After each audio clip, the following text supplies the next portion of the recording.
your level of sexuality is just eh, eh. Well, and I get what you're saying, but that's why. Okay, so I get what you're saying, but that's where that whole, that's where it comes full circle, right back to the question is like, the whole like 85-15 or the whole like whatever percentage you want to throw out there. Like, that's why I feel like it comes back to that, because you might be or you might be, just not maybe where your partner wants you to be, but you absolutely connect and have everything else. And when is enough, or when is it not enough, or like when do you draw that line, or where do you draw that line? Or like you had thrown out there, I mean, do you say, okay, I want you in my life because you fulfill this area, but but this area is lacking, so I'm gonna get that from someone else. And most men's 85 is lower. Is lower. A lot of men, I believe, will take 60%. And I say that because most men just want respectful cooperation, silence, peace. That's most men, that's all we're looking for. If we give you instructions, can you follow instructions? Most men aren't looking for a lot. You know what I'm saying? And I mean, a man can bust off, with anything. So, I mean, we don't have to have the connection with a woman when it comes to sex, as long as we can get off. And because like I said, most men in their lifetime, they will never have that intimacy experience. So they don't care. Like I said, women's standards and expectations when it comes to relationship are a lot higher than men. And I get it on in the aspect of y'all have more to lose, because if you have kids by a deadbeat, if you have if your womb gets penetrated by a man who has fucked up energy, or ain't about shit, that it lingers with you as a woman. So you have more to lose. I get that. But a lot of your expectations and standards, like I said earlier in the show, is so asinine and redundant. Y'all phase yourselves out of good relationships. Where men, like I said, we see a woman, okay, you know what? She may not be able to cook all that well, but she keeps the house clean. She makes sure that things are in order, are in line. If I give her directions and instructions, she knows how to follow it. Okay, I can cook for myself. You know what I'm saying? Or, like I said, she may cook, but maybe not all that well. But she's cooking.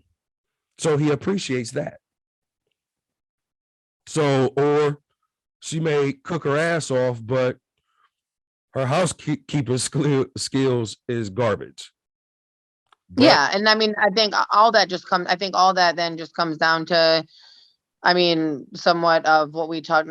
I mean, compromise or communication, or just, what is the deal breaker? Like, what are you willing to say? Okay, I can, like you said, I can step up in this area because the other areas, obviously, like, are, mean something to me, so I will, I can obviously fend for myself in this category, or I can cook for myself, or I can do this because I appreciate and have found someone that, that steps up and does all the other stuff that I want. Now, here's the big thing. The big question.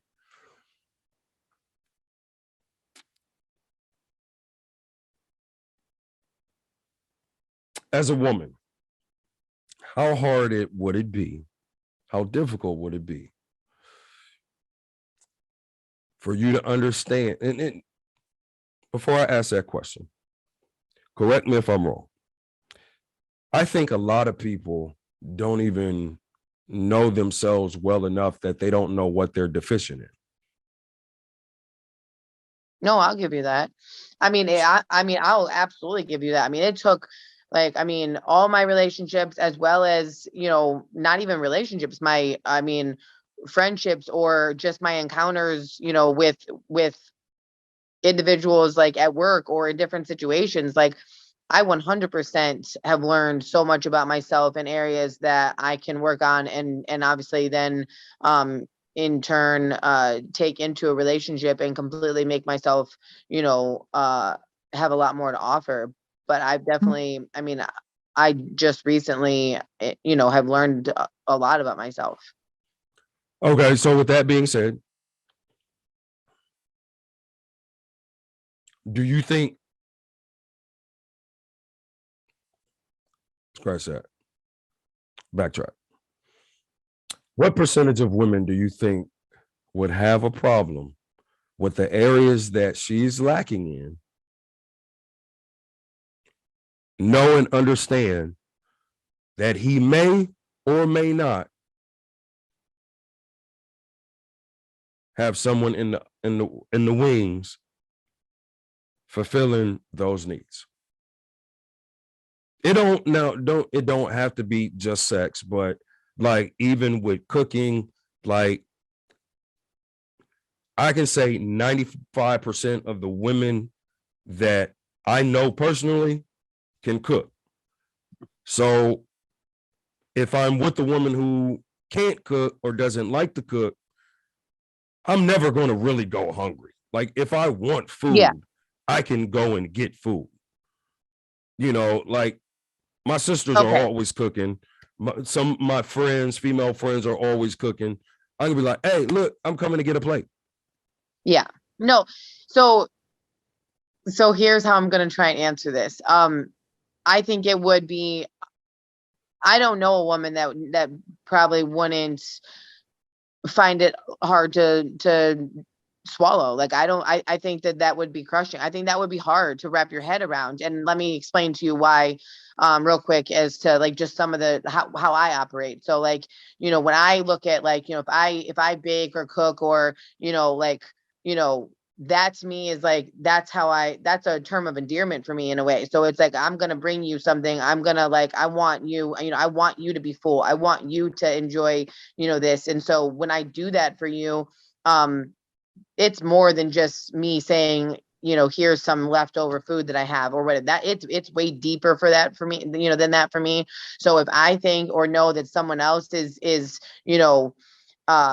you're enjoying someone else's food, or someone else took their time and gave you, a meal or whatever, in that sense, like I would have a hard time with that. And as well as like, a conversation. I mean, I'm not saying that a man that I'm with isn't going to have friends that are girls, or isn't going to have like relationships, but I definitely think that there's things or parts of, there's stuff about who I'm with that I want to know that we only share that. So, I definitely don't want the person that I'm with. I definitely think that there's things that I should only know about that person. Or if I encounter, there was a moment when I was in like a relationship, or whatever you want to call it. And I had discovered that, like, pretty much someone else was pretty much could answer anything that I had to say about this man. Like, they knew exactly what I knew about him. And that bothered me. Like, that was hard for me to swallow, because I didn't feel that they should know as much as I did. Shit. My best friend has been in my life since the 8th grade. I get that. She's gonna know more than any woman that I am with. No, I understand that. Like, I do get that, but I definitely just think that. So let me take that back. I guess I just think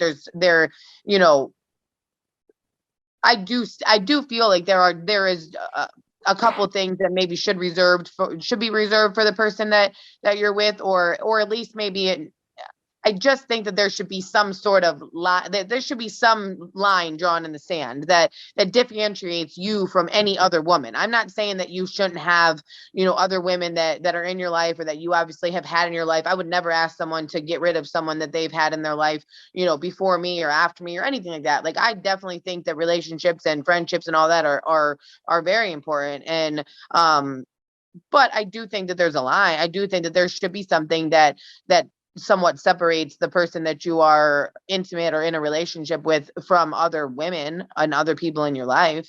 Yeah, the Which is why title. I think I would have a hard time with certain things being done by women. So like when I say that, if another woman is, cooking for you, or if you feel that you can only go to this person, with this type of information or dilemma, or that you go to them for advice in this area or that area, like I think I would have a hard time. I would feel hurt. Okay. I get that. But here's the thing. A real man, you will never be his everything. You just won't. You may be a good conversationalist when it comes to TV shows. When it comes to spirituality, your communication skills may suck. So there's somebody else that I'm not looking for it, but I may be intimately more inclined and in tune with them when it comes to things of spirituality. That just may not be you. And because I will never allow ever again, for a woman to put that much pressure on me to try and even think about being everything that she needs. I'm going to tell her one time and one time only, get the fuck up out of here. I am who I am. I offer what I offer. Either you roll with this or you just move on. And that's where I'm going to keep going back to. I don't think that someone should have to feel like that's a pressure, because you shouldn't have to change. Like if you're with the person and the right person, I don't feel like that I don't think it would feel like pressure. I don't think it would feel like change, because you would be accepted as you are and how you come, because the person that's meant for you is literally waiting to accept you how you are. No, they're not. They're just they settled for you because they were tired of the bullshit. No, I don't agree with that. We all settle. What we settle. I'm not saying we don't settle, and I'm not saying for. that. What we settle for, it's going to come a period of time where we might say, you know what, as long as you got 3 out of the 10 things, come on. Because who wants to be alone until the end of their days? And as a parent, it's unfair. Like, one of the things that I realized, that when my mother passed, my mother had most of everything in order. The only thing that me and my siblings stressed out about was making sure that we had all of the necessary documentation. But she had them. So we were able to grieve. We were able to start our grieving process, during the time of us getting, packing up her house and everything. So as a parent, it would be wrong for me not to have certain things in place, for my children. So why in my old age would I not want my children to live their life, but instead they got to take care of me? So I want somebody to live out my life with. And the thing is, I'm not saying for women to tolerate bullshit.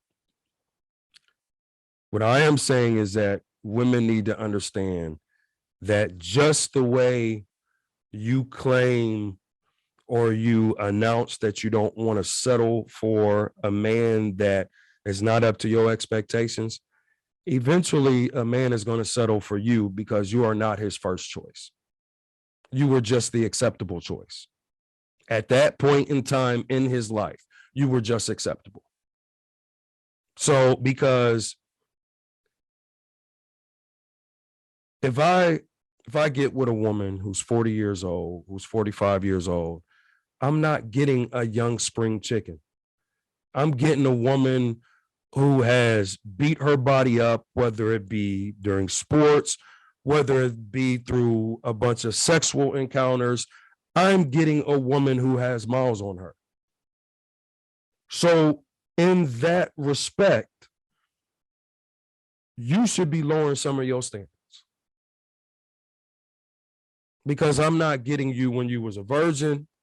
I'm getting you with miles and miles of mental deprivation, of spiritual decay, of psychological issues.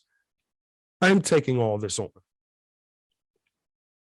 So just like a man, where our standards was here at 25, our standards was here at 25. Our standards went up the older we got because we understood when it came to us, as a man, the value of experience when it comes to a woman. Yeah. But a woman that comes in our life that is experienced, she's coming with drama. She's coming with issues. Yeah, no, I don't disagree that there's obviously things that a woman has been through or that's happened to her that doesn't like obviously affect it. But I also feel like she's also coming to you with relationships under her belt that were meant to, like, just like you said, that what your relationships did to you. Like, I mean, like, I think that they do the same for a woman, where they, they learn from them, they grow, they learn maybe what not to do or how to act in the next relationship. Like, I mean, I definitely think that also happens.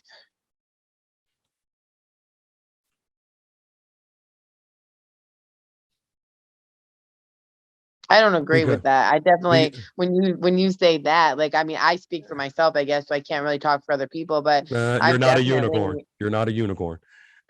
I didn't say I was a unicorn. I'm saying I can But only speak for myself. here's the thing with that.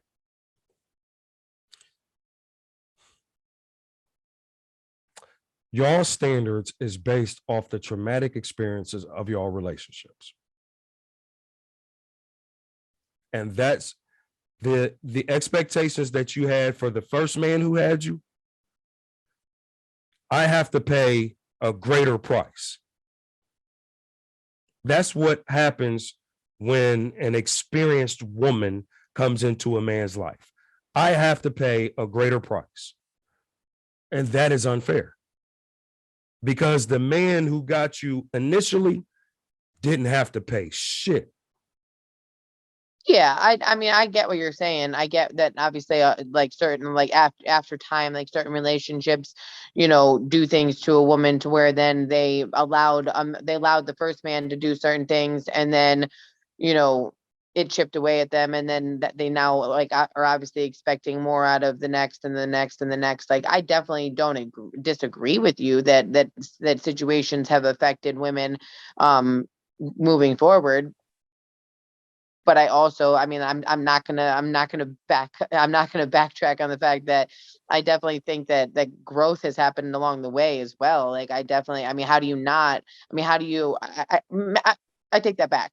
Women, it's very, I mean, it's up to the woman, I guess. So, I mean, if you want to take that relationship or that experience and you want to do with it, I mean, I guess you could do with it however you want. You could take it and let it ruin you, and you can have, all these other, expectations, moving forward. Or you can say, okay, like, what went wrong? What did I do wrong in this relationship? What did I allow someone to do to me? Like, you can definitely, I mean, it could go both ways. You can dissect it, and you can figure out how you want to, what you want your next move to be from there. I mean, your next move after a relationship should be clinical evaluation. I'm not disagreeing with you. That's Yeah. all of us for the Yeah. past 6 years. No, I can't say that. For the past 4.5, 5 years, one of the things, what is it, 2022? Yeah. So yeah, 16, 2016, 2000. Yeah. So for the last 5 years, one of the things that I have inquired when it comes to women is, are you seeking psychiatric help for your past traumas? Because I'm not going to allow a woman to put her issues, whether it be family trauma, societal trauma, religious trauma, and put that on me. Mm-hmm. I'm not going to pay that price. Yeah. Do You I shouldn't know have that to. we all have issues? Of course. But my thing is, I need to see that you're getting help. I need to see that you're inquiring of it. You know what I'm saying? Because there's spiritual and then there's clinical. Yeah, no, I agree with you, but I guess for me too, I mean, how men approach a relationship also has to do with stuff that have happened to them in their past too. Like, I mean, obviously, like men have experienced and have had things happen to them that they carry and say, like, I never want to feel this way again, or I never want to let this happen to me. So they Yeah, definitely but approach and thorough dudes that's around that man is going to check him on some shit. no, and I'm Women, not saying no. So so it's different. It's different for men.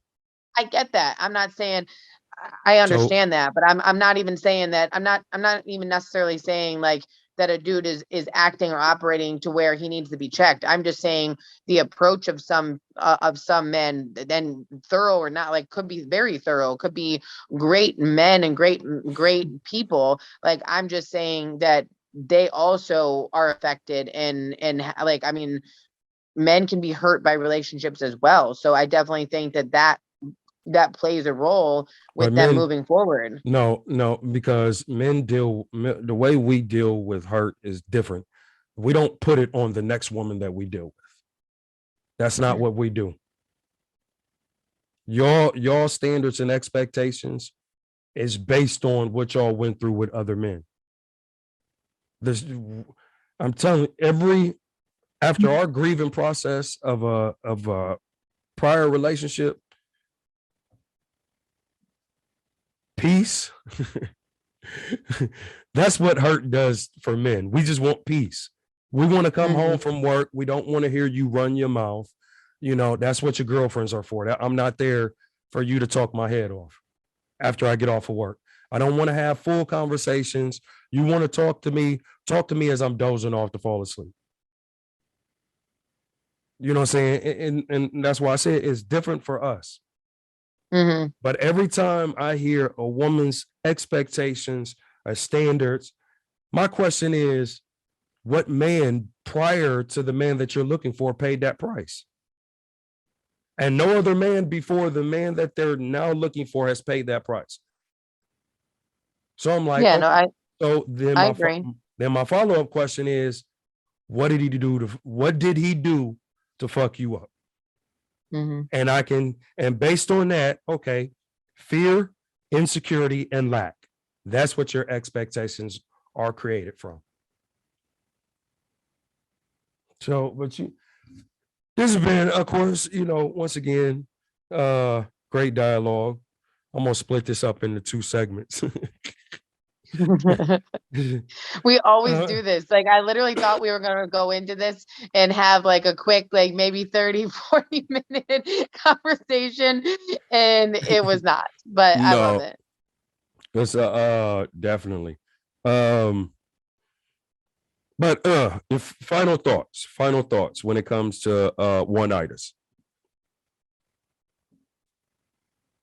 You're asking me what my final thought is. Yep, give your final thoughts. So obviously like just being the age I'm at, being where I'm at in my life, like I'm a hopeless romantic, but I'm always gonna think that there was or is that person out there. But I definitely think that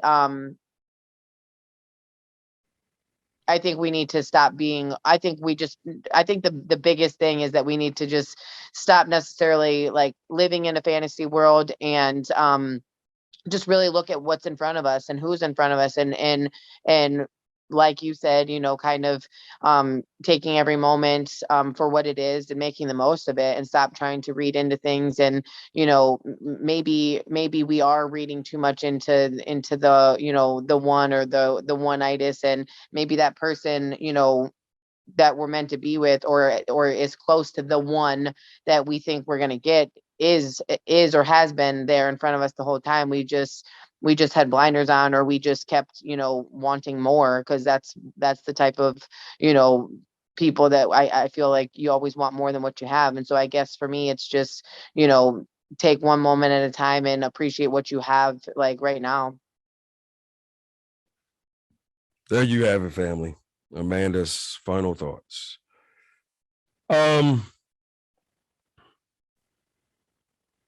We used to do this at the start. We're gonna get back into the final thoughts on each show this year. Because I love to hear how people bring it all together, from the conversation. One of the things when it comes to one-itis is that we've been taught that there is one person for everyone. When you get into the statistics and the numbers, it is a lie, because there are 2 to 3 million more women on the earth than there is men. There has always been more women than men on the earth, and that has been for reproduction purposes. With that being said, I believe that individuals that come into our life, we are to experience them for that moment in time, because we are so focused on what we don't have, and we phrase it in the form of what we want. When it's not what we need, we cause ourselves more stress and anxiety than is needed. A lot of times, and oftentimes, the individual that is in front of us is that person that we are supposed to experience for a moment in time. If we was able to love and appreciate them in kind for the moment that they were in our presence, maybe we would be able to be more appreciative for life's lessons that they have to offer. And as well as with that being said, family, I will end with this. Take the time to, if you're a woman, make sure that you respect your man. If you're a man, make sure that you love your woman. Ladies, you need to understand that respect equals love to a man. Not the way that you desire to be loved, but respect him as he desires and demands to be respected. You chose him. Be accountable for your choice and your decision. As men often are, we choose you. And unfortunately, we are definitely accountable for you. Good, bad, right, wrong, or indifferent. This has been another episode of Mr. Candid Podcast. Of course, I'm your host, Mr. Candid.